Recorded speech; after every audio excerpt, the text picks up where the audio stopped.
تمل ناڈو کے رانی پیٹ میں ایک تاریخی لمحہ جہاں آزادی کی تحریک کی خوشبو آج بھی باقی ہے۔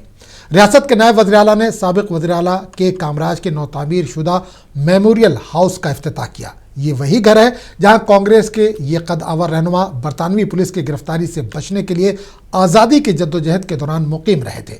اس تاریخی گھر کو اس کی اصل شان میں واپس لایا گیا ہے، منگلور ٹائلز کی چھت، پرانے بجلی کی سوئچز اور قدیم لالٹینوں کے ساتھ۔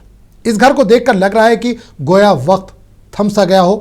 رانی پیٹ میونسپلٹی کے افسران کے مطابق یہ گھر کبھی مویشیوں کے چارے کے گودام کے طور پر استعمال ہوتا تھا، لیکن اب 8.5 ایکڑ میں پھیلی اس عمارت کو احتیاط سے بحال کیا گیا ہے تاکہ آنے والی نسلیں کامراج کی سادگی اور خدمت کے جذبے کو محسوس کر سکیں۔ آپ کیا محسوس کرتے ہیں؟ کیا تاریخی وراثت کو محفوظ رکھنا چاہیے؟